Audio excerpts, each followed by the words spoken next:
जैन तत्व विद्या का स्वाध्याय हम सभी कर रहे हैं मुनि प्रमाण सागर जी द्वारा विरचित।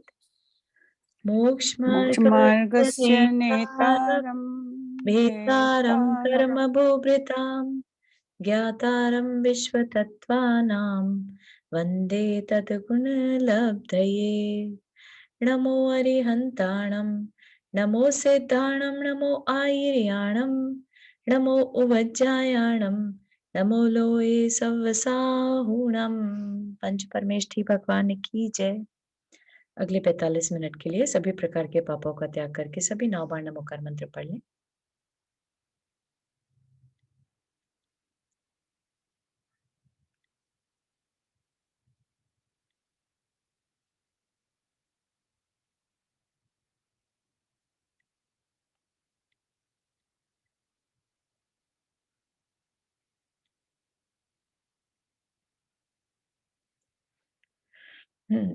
तो हमारा कल जो विषय चला था हरिवंश पुराण जी में, है ना, संजयंत मुनिराज की कथा, उसमें हमने बहुत कुछ सीखा। तो किसी को कुछ शेयर करना है उससे रिलेटेड, या हम जैन तत्व विद्या का जो हमारा टॉपिक है उसको आगे स्टार्ट करें? Just raise hand if anybody wants to share. अगर किसी ने कुछ चिंतन किया है तो।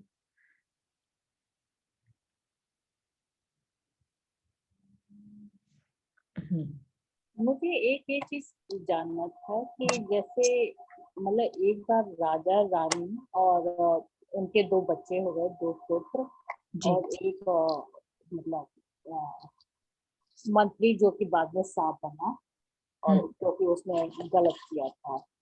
तो मतलब जैसे और भी तो परिवारिक जन होते हैं तो वो लोग भी पुनर्जन्म मतलब उनका नहीं आया, इन्हीं चारों पांचों का दिखाते हैं। हाँ, बहुत सही है। तो ऐसा नहीं है कि सब कोई पूर्व भव से ही जुड़ा हुआ रहता है, किसी किसी के साथ लंबा संबंध बन जाता है। जैसे इवन जो हम नारायण बलभद्र की कहानी पढ़ते हैं, जैसे राम लक्ष्मण की पढ़ी, कृष्ण बलराम की अब पढ़ेंगे, है ना, तो इन सब का किसी किसी संबंध में कुछ तो नियामक रहते हैं। जैसे बलभद्र नारायण का जो संबंध है भाई भाई का, ये बहुत समय से चलता हुआ आ रहा होता है उनका प्रेम, है ना। ऐसे ही नारायण प्रति नारायण का बैर बहुत समय से चलता आ रहा होता है। तो इस तरीके की घटनाएं रहती हैं। और सामान्य से जो हमने देखा कि एक परिवार के 4 लोग ही बार बार किसी न किसी रिश्ते के थ्रू बनकर और साथ में जन्म ले रहे हैं। तो वो भी एक चीज हमने यहाँ पर देखी है। यही होता है, ये सबके साथ होता है ऐसा नहीं, लेकिन कहानी पढ़ के हमें ये पता चला कि ऐसा भी हो सकता है ना। तो उस तरीके से हर सिचुएशन के लिए हमें रेडी रहना है। हमें किसी से बैर नहीं बांधना और किसी से बहुत ज्यादा मोह नहीं बांधना, ठीक है ना। तो दोनों ही सिचुएशन से दूर रहना, ठीक और है। मेरे को एक बात पूछनी है कि जो एक दफा मुनि महाराज बन जाते हैं तो मुनि महाराज बनने के बाद उसकी अच्छी गति नहीं होती है, तो फिर वो कैसे जन्म लेके आ जाते हैं? ऐसा कैसे हो सकता है? हाँ, अभी हमने देखा कि मुनि महाराज होने के बाद भी तपस्या कितनी विशुद्धि के साथ कर रहे हैं उस पे डिपेंड करता है। अगर स्वर्ग में चले गए, है ना, देव बन गए, तो हो सकता है स्वर्ग के देव बनकर फिर से मिथ्या दृष्टि बन जाएं और वापस से अपना अकल्याण कुछ समय के लिए कर लें। लेकिन अगर एक बार भी भावलिंगी मुनि बने हैं तो वो अपना कल्याण चाहे लंबे समय के बाद ही सही, लेकिन कर ही लेते हैं, ठीक है। तो भावलिंगी बनने के समय जो उनके भाव होते हैं ना, उन भावों के परिणाम से वो अपना कल्याण कर ही जाते हैं। वैसे तो मुनि महाराज के भाव तो अच्छे होते हैं ना, वो तो ये जरूरी नहीं कि सभी मुनिराज इन द सेंस कि अगर कोई द्रव्यलिंगी है, मिथ्या दृष्टि मुनिराज है, तो फिर हम इतना श्योरिटी से नहीं कह सकते। तो हमें अगेन हर तरह की पॉसिबिलिटीज को दिमाग में रखना है, लेकिन मुख्यतः से यही कहा जाएगा कि अगर मुनि एक बार भी बन गए भावलिंगी साधु तो अपना कल्याण कर ही जाएंगे, ठीक है। तो कभी भी घटना कभी नहीं जाती। जो आर्यिका होती है, आर्यिका, तो उसको भी वो उसको फिर जन्म लेना पड़ता है। आरिका बन के भी सेम ही सिचुएशन बनेगी कि भावलिंग से मन से जिसने भी रत्नत्रय को धारण किया है वो रत्नत्रय की भावना वेस्ट नहीं जाती, आत्मा पर उसके संस्कार पड़ जाते हैं। और जैसे कि पत्थर पे रस्सी के आने जाने का निशान पड़ जाता है ना, इसी तरह से आत्मा पे रत्नत्रय के जो संस्कार पड़ते हैं, उसके बल से आत्मा अपना कल्याण कर ही लेता है आगे चल के। तो आर्या का जो आर्यिका होता है उसको मुनि महाराज बनना पड़ता है, फिर हाँ उसको हाँ मोक्ष हाँ, मिलता है। आरिका भी पहले स्वर्ग जाएंगी, है ना, फिर वापस से आकर डिपेंडिंग ऑन उनका सम्यक दर्शन कितना स्ट्रांग है, मिथ्या दृष्टि बनी वापस से, जैसा हमने देखा रानी का जीव, है ना। तो अगर वैसा कुछ है तो लंबा समय लगेगा, लेकिन यस, मुनि बनना ही पड़ेगा, क्योंकि मुनि बन के ही जो शुक्ल ध्यान है वो लगाया जा सकता है। ठीक है, और मुनि नहीं बनेंगे तो मोक्ष नहीं मिलेगा। करेक्ट, बिल्कुल सही। बहुत ही हार्ड है। बहुत हार्ड नहीं है एक्चुअली कुसुम जी, बताए ऐसा लगता है जब हम जब किंडरगार्टन में होते हैं ना, तो हमें हाई स्कूल की पढ़ाई या मास्टर्स की पढ़ाई मुश्किल ही लगती है, लेकिन मेरे को तो ये जो फिर कपड़े नहीं पहनने का, फिर वो ठंडी गर्मी नहीं सब नहीं है। नहीं नहीं नहीं, आप वो चीज बिल्कुल नहीं दिमाग में रखिए, क्योंकि जैसा अभी बताया ना कि अगर कोई केजी या फर्स्ट ग्रेड का बच्चा है, पहली क्लास का, तो उसको 10th ग्रेड या मास्टर्स की यूनिवर्सिटी की पढ़ाई मुश्किल लगती ही लगती है। लेकिन आप सोचिए, जो एक ऑलरेडी 12वीं पास कर जाता है, तो वो अगला साल की जो पढ़ाई है यूनिवर्सिटी की, कॉलेज की, वो उसको उतनी कठिन नहीं लगती जो एक फर्स्ट ग्रेड के बच्चे को लगती है। ठीक है ना, तो इसलिए हम ये समझ लीजिए कि हम फर्स्ट ग्रेड के बच्चे हैं अभी, इसलिए हमें मुनि जो एक तरह के मास्टर्स हैं, हमें उनका लगता है पता नहीं कैसे करते होंगे, है ना। तो स्टेप बाय स्टेप बढ़ते रहेंगे तो मुश्किल नहीं लगेगा। ठीक है ना, अगर मुश्किल होता तो फिर कोई भी आगे नहीं बढ़ता। तो कहीं ना कहीं कुछ तो बात है जो राजा अपने सारा कुछ छोड़कर और मुनि बनने रेडी हो जाते हैं, है ना, कुछ तो है ऐसा। ठीक है ना। Very difficult. तो ये समाचार उसके प्रकार है जो वही है क्या, अधिकाचार? सॉरी, ये क्या है? अपन जो समाचार वो देख रहे थे, हाँ हाँ हाँ, समाचार वो समाचार वाला पार्ट है, लेकिन अभी हम चर्चा कर रहे हैं जो हमने कल कथा पढ़ी थी, स्टोरी, उसके अच्छा। बारे में, है ना। तो भूमिका ने हाथ रेज किया पहले, तो उनको ले लेते हैं। हाँ, आपका जय जी ने चारू, तो कल का उसमें और ये पूरा जो हमने पढ़ा उसमें ये चिंतन हो सकता है कि कर्म की प्रधानता कितनी होती है, कि हमने जो भी कर्म कभी भी किसी भी जन्म में किया उसका भुगतान तो हमें करना ही पड़ेगा।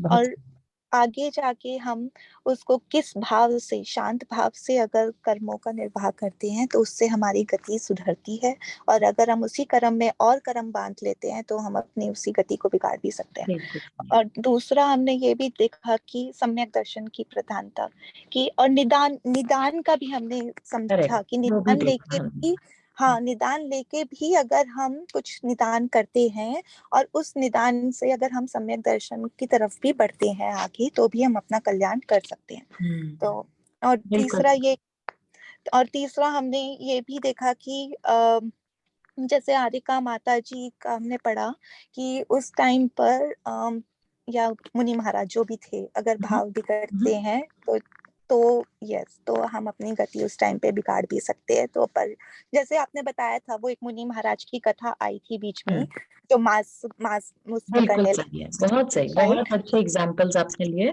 कि हमने यहाँ तक भी देखा कि एक मुनि बनकर भी परिणाम बिगड़ सकते हैं, और बिगड़े भी कितने बिगड़े कि नरक की आयु बांध ली, है ना। तो ऐसा नहीं समझना कि अभी जो है बस वो ही सब कुछ है, हम बेस्ट हो गए। कंटिन्यूअस एफर्ट्स इसमें चाहिए ही चाहिए, अच्छे निमित्त हमें निरंतर मिलते जाएं और उन निमित्तों से हम अच्छे परिणाम करते जाएं। ये नहीं कि खाली निमित्त मिल गए तो हमारे परिणाम अच्छे हो ही जाएंगे, है ना।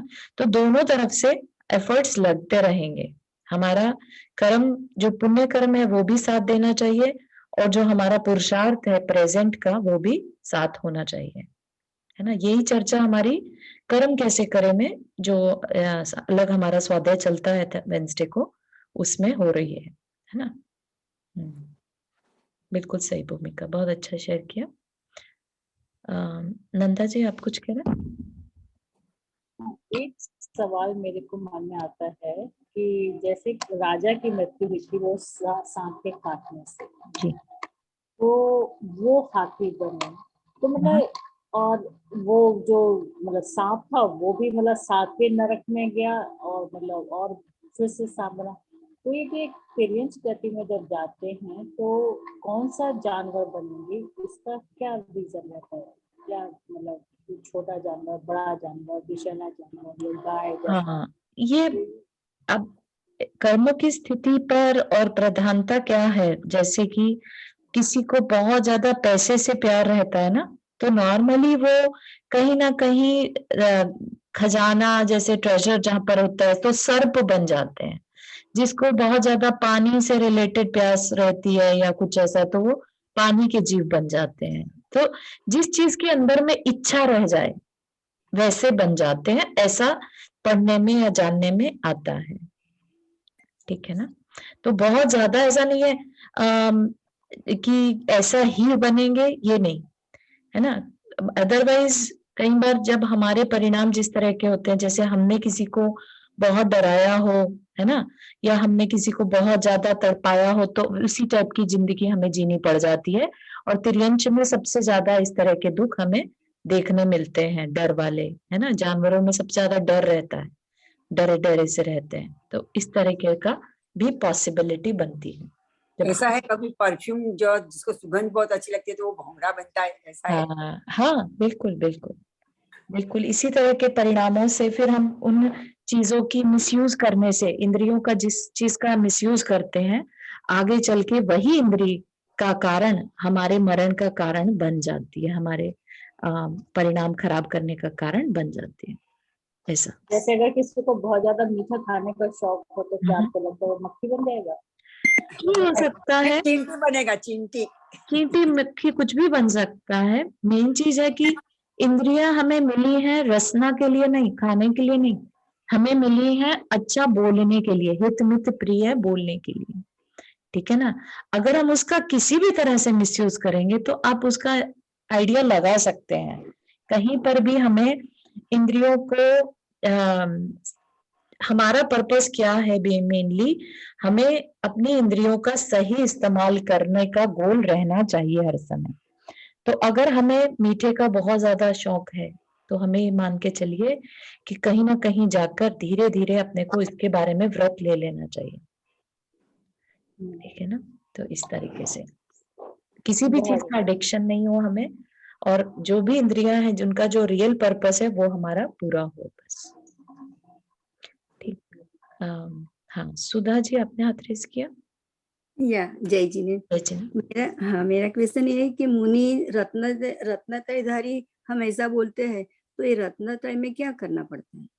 रत्नत्रय 3 रत्न का सम्यक दर्शन, सम्यक ज्ञान, सम्यक चारित्र। ठीक है ना? या तो या सम्यक दर्शन और ज्ञान तो एक श्रावक के पास भी हो सकता है जो गृहस्थ में है ना। लेकिन जो चारित्र है, चारित्र शुरू होता है 5वें गुण स्थान से, जिसमें कि व्रत उपवास, जो हमने प्रतिमाएं पढ़ी थी, है ना, 11 प्रतिमाएं, 12 व्रत, अणुव्रत और वो शिक्षा व्रत, गुण व्रत, ये सब ले ले तो श्रावक भी चारित्रधारी कहला सकता है। ठीक। और उसके बाद मुनिराज तो होते ही है चारित्र के धारी। तो मेनली जो रत्नत्रय है वो मुनियों के पास होता है। ओके जिसके पास भी चारित्र है वो रत्नत्रय धारी कहलाता है। या समझ गई। Thank you so much. या ठीक है, तो ये संजयन मुनिराज की कथा ध्यान में रखिएगा, बहुत इंपॉर्टेंट है और प्रैक्टिकल है ये कर्म की व्यवस्था का, जैसा कि अभी सबने शेयर किया, बहुत अच्छा। ठीक है, अब अपने जैन तत्व विद्या के टॉपिक पर आ जाते हैं। हमारा विषय इसमें चल रहा था समाचार, सम आचार, है ना, कि समान संग में कैसे बिहेव करते हैं, कैसे एक जो मुनि संग में क्या व्यवहार शैली रहती है, कैसा आचरण, है ना, क्रियाकलाप, शिष्य जो आचार्य के शिष्य हैं वो कैसा आचार विचार रखते हैं, है ना। तो उसके लिए हमने देखा था कि वो जो गुरु बता रहे हैं वैसा भाव से सूत्रों को सुनना, ऐसा ही है ये मानना, मिथ्या कुछ भी ना करने का नियम लेना और अनुमति लेकर कार्य करना। और अप्रच्छा पे पहुंचे थे हम, किसी भी कार्य के प्रारंभ में गुरु की वंदना करके उनसे पूछना, है ना। इवन जो मुनि महाराज कभी कोई पंच कल्याणक कराते हैं या कुछ नया कार्य समाज के लिए भी करते हैं, तो वो अपने पहले गुरु से आज्ञा लेते हैं। इवन विहार की आज्ञा, कहाँ पे चातुर्मास हो इसकी आज्ञा, है ना। तो किसी भी कार्य के प्रारंभ में गुरु की वंदना करके उनसे पूछना, इसको गुरु आज्ञा कहते हैं। इसके बिना शिष्य नहीं माना जाता, है ना। फिर प्रतिपक्षा, प्रतिपक्षा में अब कोई बड़ा कार्य है, गुरु ने एक बार मना कर दिया, तो क्या फिर से विनय पूर्वक दोबारा एक बार और पूछ लेना, है ना। जस्ट टू मेक श्योर, एक तरीके से पूछा तो गुरु ने मना कर दिया, हो सकता है कोई ऐसा पॉइंट रह गया बताना, तो दोबारा से भी ये अपन ने कर लिया था क्या? ये प्रतिप्रच नहीं किया ना? हाँ, यही बता ना अभी अभी नहीं, इसके पहले वाला ये अपन ने करे। आप अच्छा कर लिया था। अच्छा, मेरे को फर्स्ट पता, अधिक समाचार पता है, बाकी नहीं ध्यान आ रहा। अच्छा, हो सकता है। हाँ, तो इसमें कुछ नहीं, बल्कि सिर्फ यह है कि कार्य के प्रारंभ में गुरु की वंदना करके उनसे पूछना, परमिशन लेना, ठीक। और प्रतिपक्षा में दोबारा से पूछना कि कोई बड़ा कार्य है और गुरु का हो सकता है एक बार में पूरी बात ना पता चली हो, ना जानकारी मिली हो, तो गुरु ने मना कर दिया, लेकिन उनसे दोबारा रिक्वेस्ट करना, तो प्रतिपक्षा, ठीक।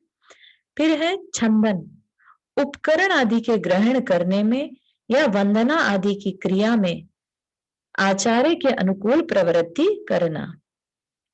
उपकरण आदि के ग्रहण करने में, जो उपकरण कोई भी है ना, तो आचार्यों ने जैसी, उस संघ के आचार्यों ने जैसी व्यवस्था बनाई है उनको फॉलो करना, ठीक है ना। तो उसके बाहर नहीं जाना। सनिमंत्रण, पुस्तक आदि की इच्छा होने पर गुरु आदि से विनय पूर्वक याचना करना, है ना। तो होने को ऐसा लग रहा होगा कि पहली बार सुने हैं, इसलिए सुने हैं क्योंकि अपन जो है, हम गृहस्थ के बारे में तो बहुत सी चीजें जानते भी हैं, लेकिन मुनियों के बीच में आपस में कैसा व्यवहार रहता है, मुनि का गुरु के साथ कैसा व्यवहार रहता है, तो वो चीजें हमारे जानने में जनरली नहीं आती, है ना। ये मूलाचार शास्त्र जो है अपना, उसका विषय है। तो थोड़ा सा जस्ट टच किया है कि ऐसा नहीं है कि मुनि सिर्फ मूल गुण रखते हैं या मुनि सिर्फ तकलीफें ही सहन करते हैं, और भी उनकी लाइफ में जो एक डिसिप्लिन रहता है वो भी देखने लायक चीज है, ठीक है ना। तो उसके लिए तो सनिमंत्रण में क्या, पुस्तक आदि कोई इच्छा है उनकी, तो गुरु आदि से विनय पूर्वक याचना करना।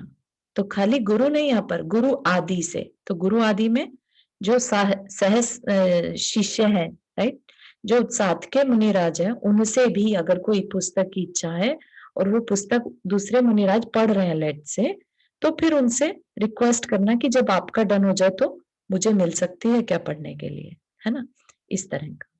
फिर उपसंपत, गुरुजनों के लिए मैं आपका ही हूं ऐसा समर्पण करना, कंप्लीट सरेंडर, है ना। उन्हें ये महसूस ना दे गुरु को कि ये, क्योंकि जब तक समर्पण नहीं होगा तब तक गुरु शिष्य का संबंध नहीं बनेगा। गुरु एक बहुत बड़ी जिम्मेदारी अपने हाथ में लेते हैं शिष्य को निखारने की, है ना, शिष्य को अपने जैसा बनाने की। तो अगर गुरु की तरफ शिष्य की तरफ से समर्पण नहीं होगा तो गुरु उनको बदल नहीं सकते, है ना। तो ये जो समर्पण है कि भाई अब मैं आपका हूं और आप जो मुझे कहेंगे वैसा मैं बदलने को तैयार हूं, तो ये उनको ये सब फॉलो करना रहता है। उपसंपद जो है वो 4 प्रकार का बताया, विनियोप संपत, क्षेत्रोप संपत, मार्गोप संपत और सुख दुखो संपत के भेद से उपसंपत समाचार 4 प्रकार का है। क्या है? अन्य संग से समागत मुनियों का अंग मर्दन, अन्य संग से समागत मतलब कभी मिले, है ना, तो उनसे कैसे मिलना, अंग मर्दन उनके पैर छूना, गले मिलना, किस तरह से करना, है ना, तो वो। फिर प्रिय संभाषण, कैसा बोलना, विनय करना, आसन आदि पर बैठाना, बड़े हैं कि कौन किस में बड़ा है, दीक्षा में बड़ा है कि ज्ञान में बड़ा है, किस चीज में बड़ा है, तो उसके हिसाब से उनको विनय करना, उनको सम्मान देना इत्यादि उपचार करना, तथा गुरु और मार्ग संबंधी जानकारी लेना कि अपने गुरु कैसे हैं, किसी संघ के साधु से मिले, लेट से अलग अलग चले जाते हैं महाराज जी लोग, है ना, फिर एक दूसरे से मिले तो मार्ग कैसा रहा उसकी जानकारी ले ली, गुरु कैसे हैं पहुंच उनके पास अगर कुछ जानकारी हो तो, या उनके गुरु कैसे हैं, इस तरह से पुस्तक आदि उपकरण प्रदान कर उनके अनुकूल वृत्ति रखना विनयोपसंपत्ति है। ठीक है, तो ये उनकी विनय हो गई। ऐसा नहीं कि सिर्फ अपने गुरु के प्रति ही हो, अन्य साधु के प्रति भी विनय संपन्नता रखना। संयम, तप, उपशम आदि गुण व व्रत रक्षा रूप शील तथा यम नियम आदि की जिस स्थान में वृद्धि हो उस स्थान पर रहना क्षेत्रोपसंपद है। मतलब क्या कि कई कई जगहों पर ऐसा होता है कि समाज अच्छी है या वहां की एनर्जी अच्छी है, वहां पर साधना अच्छे से हो पा रही है ना, जैसे आचार्य श्री बुंदेलखंड में ही ज्यादा रहते हैं, तो ये क्या, ये किस में कैलकुलेट होगा, क्षेत्रोपसंपत्ति, क्षेत्र को का समर्पण, क्षेत्र के प्रति समर्पण, कि ये क्षेत्र मुझे मेरे नियम व्रत आदि में वृद्धि करवा रहा है, इसलिए उस क्षेत्र के लिए समर्पण। ठीक, फिर समागत मुनि से आवागमन संबंधी कुशल क्षेम पूछना मार्गोपसंपत्ति है। मार्ग के प्रति समर्पण, कि वो जिस मार्ग से आए हैं, है ना, उसका कुशल क्षेम पूछना मार्गोपसंपत्ति है। सुख दुख युक्त पुरुषों को औषध, आहार, वसतिका आदि प्रदान कर उपकार करना तथा मैं और मेरी वस्तुएं आपकी ही हैं ऐसा वचन कहकर दुख सुख उपसंपत्ति है ना। तो किसी किसी मुनिराज को तकलीफ भी हो सकती है ना, तो एक साधु दूसरे साधु को एक तरह का आउट ऑफ कंपैशन उनको एक कंफर्ट देता है कि भाई मेरे पास है तो क्या हुआ, आप ले लो, है ना, इस तरह का। अगर उनको तकलीफ है किसी चीज की तो अपनी चीज से दूसरे का तकलीफ को दूर कर सकते हैं। ठीक, तो ये सुख दुखोपसंपत्ति है। तो ये उपसंपत्ति के 4 भेद बताए। ठीक, तो ये जो हमने अभी भेद पढ़े ये किसके थे, औगिक समाचार के। ठीक, जिसके कि 10 भेद थे। अब है पद विभागी समाचार। पद विभागी में क्या है, पद विभागी समाचार अनेक प्रकार का है। क्यों अनेक प्रकार का है, क्योंकि जितने संघ उतने पद विभागी समाचार हो सकते हैं। ठीक, यह अपने संघ से संघांतर जाने पर किया जाता है, कि दूसरे संघ में अलग कर दिया जाए उन्हें, है ना। जैसे आचार्य श्री हैं, बड़ा संघ हो गया तो छोटे छोटे पद संघ बना दिए, है ना, तो उस समय पर फिर वो क्या फॉलो करेंगे उसको बता दिया।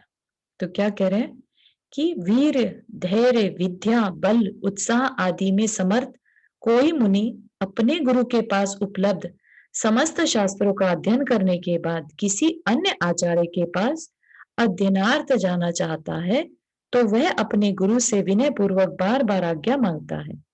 गुरु से आज्ञा प्राप्त कर लेने पर वह अकेला विहार नहीं करता, अपने साथ 2-3 मुनियों को लेकर ही विहार करता है। इस क्रिया को पद विभागी समाचार कहते हैं। बेसिकली उन्हें अपने पद संग से दूसरी और एक्सपीरियंस गेन करने के लिए और अधिक साधना करने के लिए गुरु के द्वारा उनको अलग भेज दिया जाए, वो पद विभागी समाचार। इसके अतिरिक्त मुनिगण अहोरात्र में जिन नियमों का पालन करते हैं उन्हें भी पद विभागी समाचार कहा गया है।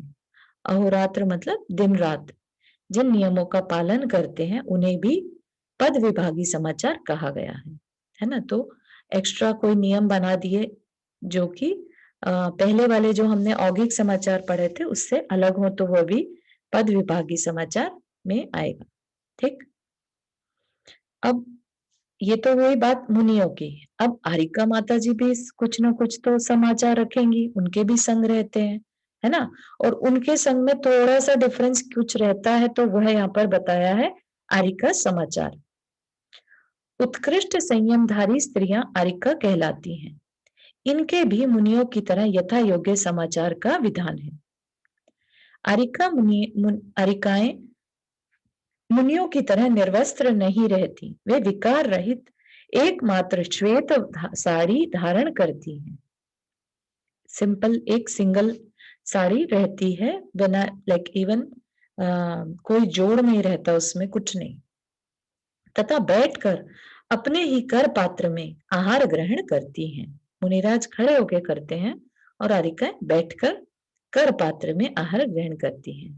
आरिकाओं के लिए वृक्ष मूल, आतापन योग, अभ्रावकाश आदि विशेष योग निषिद्ध हैं।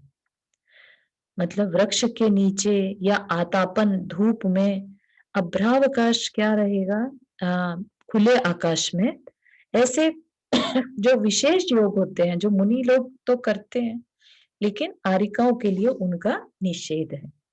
ठीक, अब वो क्यों निषेध है वो तो आरिका उनका आपस की जो भी उनका मूलाचार है उसके हिसाब से है ना, कि उनके शरीर की शक्ति कम है वो रीजन है, या और कोई सुरक्षा से रिलेटेड रीजन।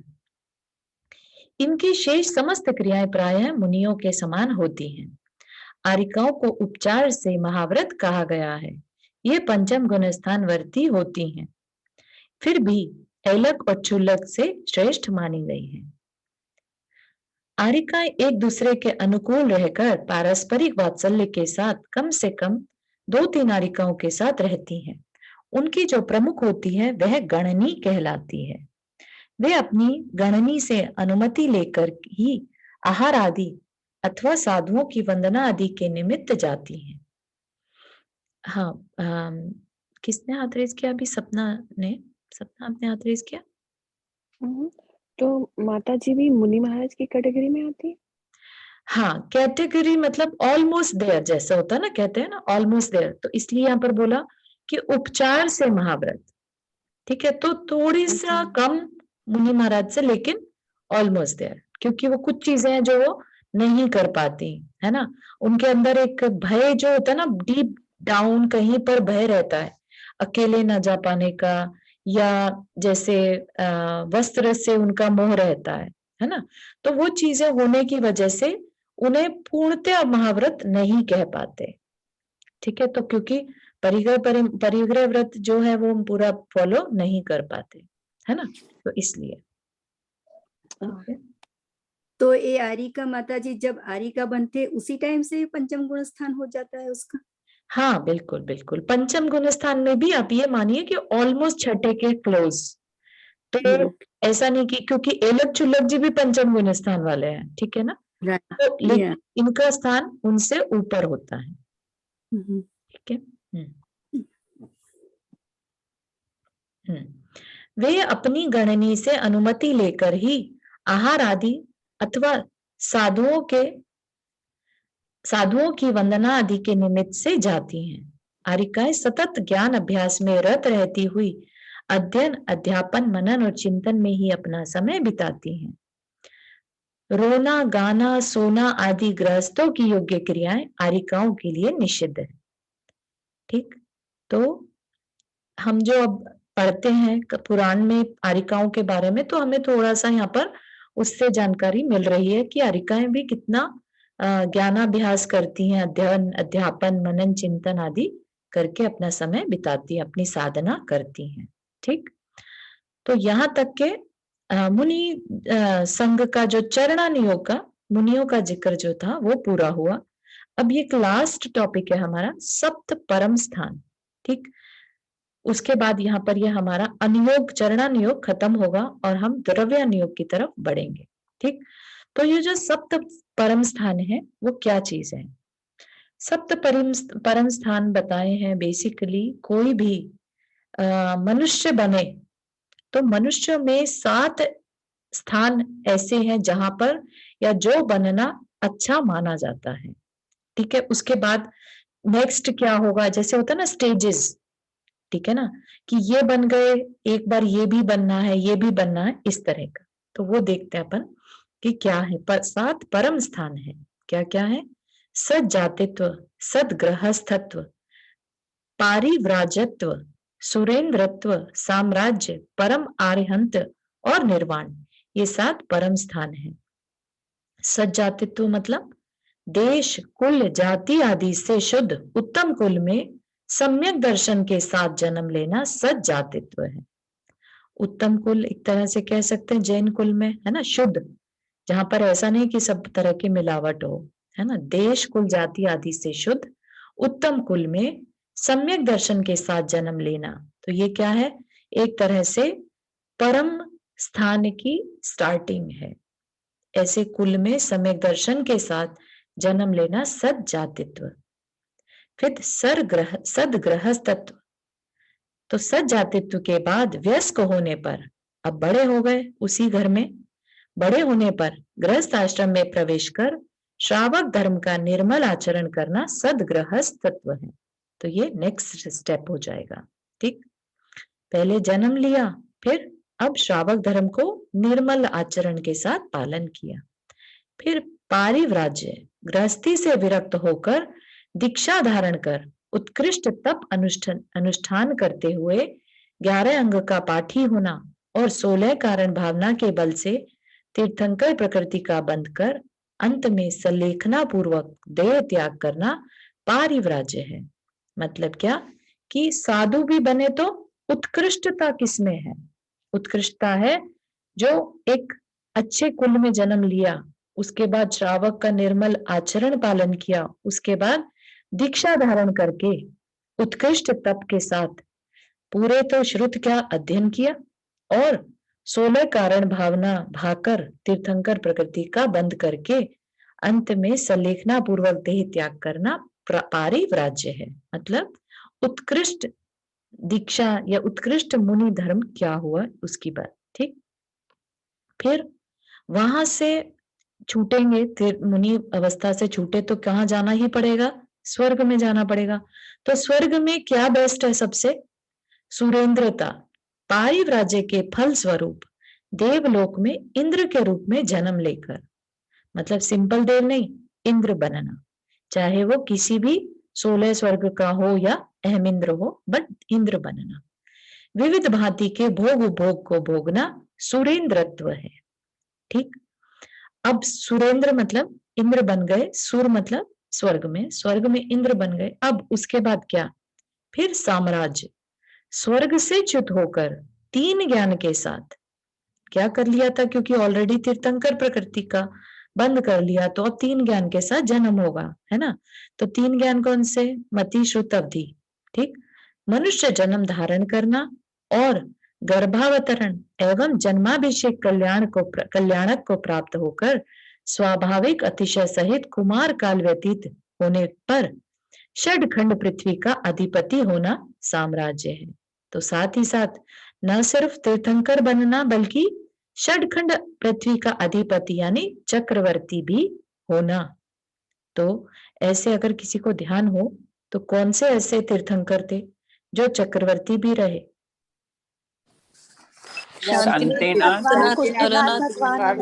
भगवान। तो कह सकते हैं कि उन्होंने सात परम स्थान को प्राप्त किया था, है ना। फिर चक्रवर्ती बन गए, तीर्थंकर गर्भ हो गया, जन्म हो गया और तीर्थंकर चक्रवर्ती बन गए। अब परम आरहंत्य, चक्रवर्ती के पद से विरक्त होकर दीक्षा धारण करना और छदमस्त काल बिताकर 4 घातिया कर्मों के क्षय से केवल ज्ञान सहित अनंत चतुष्टय को प्राप्त कर समवशरण लक्ष्मी से युक्त होकर होना परम आरहंत्य है। मतलब अरिहंत होना खाली नहीं, कैसे, परम अरिहंत, वो क्या कौन होंगे, तीर्थंकर, है ना। तीर्थंकर जब केवल ज्ञान को प्राप्त करते हैं तो वो परम अरिहंत कहलाते हैं। ठीक, और उसके बाद परम निर्वाण का स्थान, परम अरिहंत के बाद आयु के अंत में शेष अघातीय कर्मों का क्षय करके सिद्ध अवस्था प्राप्त करना परम निर्वाण है। ठीक, तो जन्म से लेकर एक श्रावक कुल में जन्म से लेकर और उसी भव से निर्वाण जाना हो तो क्या सबसे बेस्ट है वो बताए परम स्थान। ठीक है, इसमें किसी को कोई क्वेश्चन?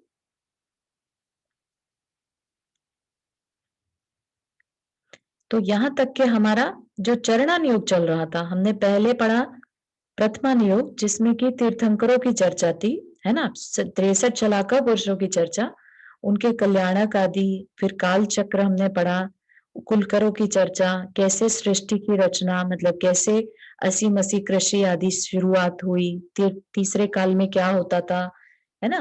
वो सब पढ़ने के बाद हमने फिर कर्णन योग में 3 लोक की चर्चा देखी, है ना, कि कहाँ पर स्वर्ग नरक कहाँ है, मध्य लोक में क्या क्या है, कैसी व्यवस्था है, वो सब देखा। और उसके बाद हम आगे बढ़े तो हमने चरणन योग में श्रावक और मुनि धर्म को फॉलो अगर करने का किसी ने मन बना लिया, है ना, क्योंकि हमने जब देख लिया कि 3 लोक में क्या है और किस तरह से हम जन्म मरण कर रहे हैं, तो हम क्या करेंगे, हम कुछ ना कुछ फॉलो करेंगे लाइफ में। तो वो फॉलो करने के लिए हमने देखा श्रावक बनेंगे हम पहले, या श्रावक धर्म को फॉलो करेंगे या मुनि धर्म को, है ना। तो दोनों के बारे में जानकारी ली। ठीक, तो ये हो गया हमारा चरणन योग। अब हम देखेंगे द्रव्यान योग, जो कि सबसे इम्पोर्टेंट है, क्योंकि हम जो भी जानकारी हमने अभी तक हासिल करी, चाहे वो प्रथमन योग हो, कर्णन योग हो या चरणन योग हो, किसके लिए कर रहे थे, हम जीव के लिए कर रहे थे, जो कि हम हैं, है ना। हम जो अभी शरीर को धारण किए हुए हैं, लेकिन वास्तव में हमारा सही असली स्वरूप क्या है, हम जीव हैं। हमारी पहचान क्या है, हम जीव हैं। जीव 6 द्रव्य में एक द्रव्य है। ठीक, इसलिए इसका नाम दिया द्रव्यान योग, जो द्रव्य की जानकारी कराए, द्रव्य से हमारी पहचान कराए। ठीक, तो इसके लिए अब हम द्रव्यान योग को शुरू करेंगे, जिसमें हम अपनी पहचान करेंगे। किस किस तरीके से करेंगे वो भी देखेंगे। ठीक, तो द्रव्य के निरूपक अनुयोग को द्रव्यान योग कहते हैं, जो द्रव्य के बारे में हमें बताए। अभी तक हम तो प्रथमान योग पढ़ रहे थे, कहानियां पढ़ ली हमने।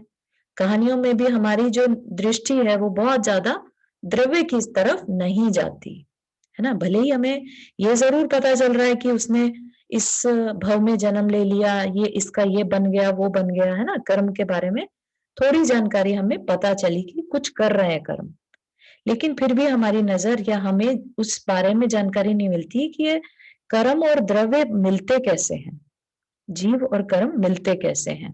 तो जो कर्म के बारे में जानकारी है वो हमें यहाँ पर मिलेगी, क्योंकि जो हम 7 तत्व की बात करते हैं, 7 तत्व कौन कौन से रहते हैं, आई एम श्योर कि मोस्टली लोगों को अब जानकारी हो गई होगी। जीव, अजीव, आसव, बंध, संवरण, निर्जरा और मोक्ष, है ना। बहुत सही। तो 7 तत्वों में हमने किन 2 चीजों की मेनली बात की, जीव की और अजीव की, है ना। अजीव में क्या, बेसिकली कर्म, क्योंकि आश्रव, बंध, संवर, निर्जरा ये सब क्या है, ये कर्म से ही रिलेटेड प्रक्रियाएं हैं। और जीव का अजीव के साथ संबंध ही, अजीव क्या है, कर्म, और जीव क्या है, हम। तो हमारा कर्म के साथ अगर संबंध खत्म हो जाए तो मोक्ष, ठीक है ना। तो इसलिए यहाँ पर द्रव्यान योग में जीव की भी चर्चा है और हमारे गुणों की जो चर्चा है और कर्म की चर्चा है। ठीक है, रेडी है इस चीज के लिए, पढ़ने के लिए। हाँ, सपना आपने हाथ रेज किया। या तो जीव जैसे हम एंड अजीब मतलब कर्म। ठीक, बिल्कुल। कर्म मतलब जो हमारे सोचने समझने में आ रहे हैं, राइट। जो हमारी आत्मा के साथ चिपकते हैं। ठीक है, यहाँ पर कर्म से मतलब वो करने वाले परिणाम रूपी कर्म नहीं, यहाँ पर कर्म जिनका हम आश्रव, आश्रव मतलब हम अपनी तरफ अट्रैक्ट करते हैं, तो कर्म वर्गणाओं की बात कर रहे हैं। अच्छा, जो हम वेडनेसडे वाली क्लास में हम पढ़ रहे हैं, राइट। हाँ, बिल्कुल सही। ओके, ठीक है। हाँ, अवंती आपने हाथ रेस किया। जय जनेन्द्र चारू जी, क्विक क्वेश्चन था कि हम लोग सब कौन से गुणस्थान में हैं? आर वी स्टिल मिथ्या दृष्टि या? तो इसके बारे में कहते हैं कि किसी का भी गुणस्थान, किसी का भी, इवन मुनिराज का भी, किसी का गुणस्थान बता पाना सिर्फ केवली के गम में रहता है, क्योंकि आत्मा का क्या गुणस्थान चल रहा है, आत्मा के अंदर क्या गुण प्रकट हो गए हैं, वो सिर्फ केवली ही जान सकते हैं, क्योंकि आत्मा अमूर्तिक है। ठीक है ना। पहली बात, हम लोग तो कोई जान ही नहीं सकता आत्मा को, सिर्फ केवली जान सकते हैं। तो उसकी क्या अवस्था है वो सिर्फ केवली जान सकते हैं। तो थोड़ी बहुत उनकी पहचान के स्वरूप चीजें बता दी जाती हैं कि अगर कोई सम्यक दृष्टि है तो वो ऐसे बिहेव करेगा, है ना। कोई हो सकता है उस चीज को क्रिएट भी कर ले, किसी की नकल करके और दिखाने के लिए, तो अंदर के भाव तो उसके बदलेंगे नहीं, लेकिन वो बिहेव ऐसे करेगा जैसे वो सम्यक दृष्टि है। तो क्या वो सम्यक दृष्टि हो जाएगा? नहीं होगा, है ना? अंदर में, आत्मा के अंदर वो गुण प्रकट होने चाहिए। और सम्यक दृष्टि किसे कहते हैं? जिसके अंदर सम्यक ज्ञान और सम्यक दर्शन गुण प्रकट हो गया हो। ठीक है ना? तो इसलिए आपका जो क्वेश्चन है उसका आंसर है नहीं, हम नहीं कह सकते कि हम पहले गुण स्थान में है कि हम चतुर्थ में है। लेकिन मुनिराज कहते हैं कि अपने आप को कभी हीन नहीं समझना चाहिए। अपने आप को पॉजिटिव आउटलुक में रखो और सम्यक दृष्टि मान के चलो। ठीक है ना? और वैसा ही, ताकि एटलीस्ट वैसा बिहेव तो करेंगे। कल को हमें ये तो रहेगा कि नहीं, सम्यक दृष्टि जो है निकांक्षित होता है, तो एटलीस्ट हम उसको फॉलो करने की कोशिश में ही सही, है ना, अपने एक अवेयरनेस के साथ लाइफ को बिता सकते हैं। ठीक है? तो ये इस तरह से हमें कहा गया। Make sense Avanti? Yes, thank you Charu ji. Charu, यहाँ पर हम वो देख सकते हैं ना कि जो आर्यका माता जी जो हम पढ़ रहे हैं अभी हरिवंश पुराण में, तो आर्यका माता जी होते हुए उनका सम्यक दर्शन छूट गया, वो भी केवली को ही पता लगा, बट आर्यका माता जी तो अपना चल ही रहे होंगे, उनको भी अंदर से नहीं पता लग रहा होगा बिल्कुल सही, कौन सा क्या है, बिल्कुल उनको लगता सही है। है कि हाँ, तो इट्स वेरी सूक्ष्म चीज होती है, आई थिंक, बहुत कि कब सूक्ष्म। छूट गया वो पता ही नहीं चलता। नहीं पता चलता, बिल्कुल सही है। हाँ, अंदर के परिणाम लेकिन बदल जाते हैं थोड़े बहुत अपने आप ही। वो कह सकते हैं कि हाँ, थोड़ा सा आइडिया लगता होगा जो अवेयर है ना, लेकिन यस, इट्स अ वेरी सूक्ष्म थिंग। अपने भावों पे ज्यादा महत्व देना चाहिए, अपने हाँ, भाव हाँ, अच्छे होने चाहिए। हाँ, बिल्कुल सही है। आचरण कैसा, जब भाव अच्छे होंगे तभी आचरण अच्छा होगा ना। हाँ, बिल्कुल सही। तो मतलब वही है कि आप किसी भी अवस्था में रहो, चाहे वो फिर मनुष्य में या फिर मुनि या फिर अर्चिका, अपने भाव, समरी यही है कि हम भाव हमेशा अच्छे होने हाँ, चाहिए। बिल्कुल सही है। इवन मुनिराज भी हो तो भाव भी बदल सकते हैं, हमने देख लिया, है ना? एक दफा आर्यका भी है तो भी बदल सकते हैं। एक ऐसा हम्म। स्टोरी थी कि वो बोर के झाड़ के नीचे बैठे हैं और उसको मन में ऐसे भाव थे कि बोर कितना मीठा बिल्कुल। होगा।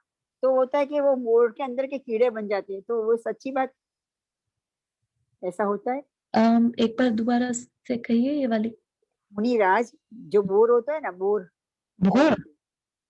बेर बेर बोलते हैं ना, बेर, अच्छा, उसके बेर। अंदर हम गुजराती में बोर बोलते हैं। अच्छा, अच्छा। तो वो उसके पेड़ के नीचे वो बैठे थे हाँ, और वो उसके ऊपर वो गिरा, तो उसके मन में ऐसा भाव आया कि कितना मीठा होगा। तो वो अच्छा। उसके उसमें ऐसा भाव उसका आया था, तो वो बोर के अंदर के कीड़े बन गए।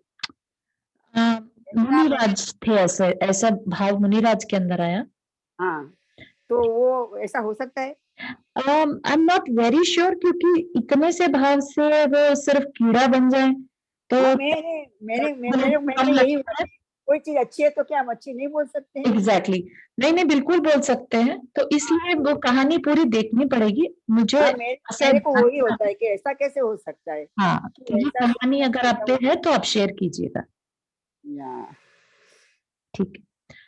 तो ये वाला जो स्टार्टिंग है अपनी, है ना, 6 द्रव्य, 7 तत्व और 9 पदार्थ। नहीं, एक बार फिर से स्टार्टिंग बताइए, आपने क्या बताया? मैं अभी उसमें पढ़ेंगे उसमें कल। चंदा में तो क्या हमने वो किया है। जो सेठ की कहानी आती है कि वो मेढक बना था, तो उसका ऐसा ही था ना कि जो उसको पानी पीने का मन हुआ था, तो वो करेक्ट।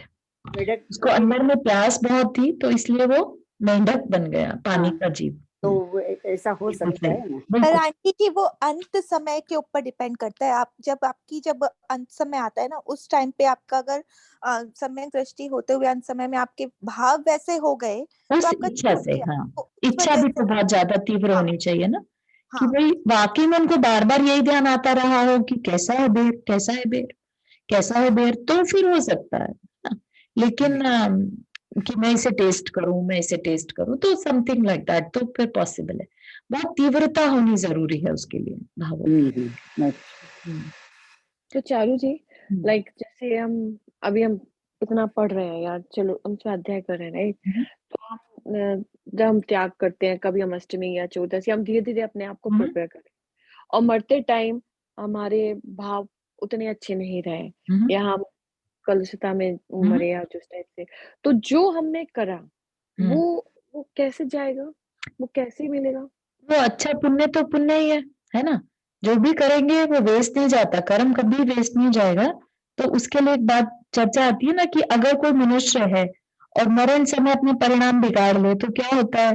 तो वो किसी महल में एक जानवर बन जाएगा। हाँ, वो कुछ कुत्ता बन लगता है ना? बन, गाड़ी हाँ में हाँ बैठना, हाँ घूमना, अच्छे गाड़ी उसकी में बैठना ग्रूमिंग होना, अच्छा खाना मिलना, सब कुछ होगा। लेकिन हाँ मनुष्य की जगह तिर्यंच बन गया, हाँ, ठीक है ऐसा ना? भी। और ऐसे ही अगर कोई तिर्यंच या कोई मनुष्य जीवन भर तो उसने बहुत बुरा किया, लेकिन मरण समय अपने परिणाम संभाल लिए, ठीक है ना? तो हो सकता है ऐसे में कोई गरीब मनुष्य बन जाए आगे चल के, ठीक है ना? कि वो तिर्यंच तो नहीं बना, लेकिन गरीब मनुष्य बन गया, उसने बहुत अच्छे भाव जीवन भर नहीं किए थे, इस तरीके का कुछ भी सिचुएशन क्रिएट हो सकती है। Okay, okay. अच्छा, मैं एक चीज पूछ लूं, हाँ, जैसे आपने बोला ना, जैसे चरणानुयोग में अपन श्रावक और मुनिराज को क्या करना चाहिए और क्या जी, नहीं करना चाहिए बिल्कुल ये सही, बताते हैं, तो फिर बिल्कुल। ये द्रवणानुयोग में क्या बोलेंगे अपन उसको? द्रव्य नियोग में हम द्रव्य की जानकारी ले रहे हैं। द्रव्य मतलब जो जीव है, अजीव है ना? हाँ वो चीज़ हाँ, की, ठीक है ना? क्योंकि अच्छा हमें मेनली फोकस हमारा जीव पर रहना है। जीव और अजीव से ही सारी सृष्टि बनी है। ये सारी हाँ चीज़ें हमें सीखनी है। अभी तक प्रथमा नियोग में हम देखते आ रहे हैं। प्रथमा नियोग में हमने क्या देखा कि हाँ, ये राजा था, उसने ऐसे काम किए, वो मुनि बन गया, फिर वो वहां से स्वर्ग चला गया। स्टोरियां चली सारी। ये उसके कर्मों का फल मिलता जा रहा है, ठीक है ना? हाँ तो हाँ कर्म का फल कैसे मिलता है, किसको मिलता है, तो ये सारी जो जानकारी है अब उस फॉर्म में, सिद्धांत के फॉर्म में द्रव्यानुयोग से हमें मिलेगी, ठीक है? अभी तक हमने कहानी फॉर्म में देखा, हाँ, अभी कहानी कहानी देखी सब। हाँ, अब हम उसको सिद्धांत के रूप में देखेंगे, ठीक है? अच्छा, हम्म। ठीक है। जादू जी, क्या कहीं पर ऐसा है कि मतलब क्या करने से क्या जन्म मिलता है, नेक्स्ट जन्म, इस तरह का कोई इंफॉर्मेशन? जब हम कर्म सिद्धांत पढ़ते हैं तब उस जगह पर आश्रव की जब जानकारी मिलती है हमें, राइट? आश्रव कैसे, कौन से कर्म का आश्रव होता है, किन कारणों से, तो वहां से हमें जानकारी मिल सकती है, ठीक है ना? तो वो थोड़ा सा द्रव्यानुयोग का विषय है, वो आएगा भी आगे, ठीक है? हम्म। तो मैं पूछ रही थी कि अंतिम समय में जो अपने जैसे भी होंगे भाव, पर जो आयुबंध हो जाता है फिर उसका क्या? आयुबंध के हिसाब से होगा ना हाँ हाँ, वही आयुबंध कैसे, किन भावों में हुआ, वो बहुत सारी चर्चाएं रहती हैं आयुबंध की, राइट? आयुबंध के जो 8 समय में आते हैं, 8, तो उस नहीं, फिर हिसाब से अंतिम समय में यदि फिर अच्छे भाव या खराब भाव, तो फिर उसका हाँ, क्या रहेगा फिर? उसका आयुबंध तो पहले हो जाता है। इफेक्ट रहता है एक्चुअली। मरण समय कैसे भाव हैं सबसे ज्यादा मैटर करते हैं, ठीक है? आयुबंध अगर पहले ही हो गया तो भी हमारे परिणाम कैसे रहते हैं आयुबंध के बाद भी, क्योंकि राजा श्रमिक के केस में हमने देख लिया, भले ही नरक आयु का बंद कर लिया, है ना? 7वें नरक की आयु का बंद किया था, कम करके पहले नरक में ले आए। तो ऐसा नहीं है कि आयु बंद हो गया तो अब एफर्ट्स लगाने बंद कर दें, हाँ, है ना? तो कंटिन्यूअस है। और उसके बाद मरण समय कैसे भावों से मरण हुआ, तो श्रमिक राजा का तो डर के मारे कि मेरा बेटा मुझे मारने आ रहा है, तो खुद ही अपने आप को मार लिया था। हाँ, थैंक यू। तो हाँ, बहुत सारी जानकारी है, देखते हैं हम कितना ग्रहण कर पाते हैं और कितना, जितना हमारे अंदर विनय के साथ ग्रहण करेंगे तो ये आगे भी रहेगा हमारे साथ और काम आएगा हमारे, है ना? तो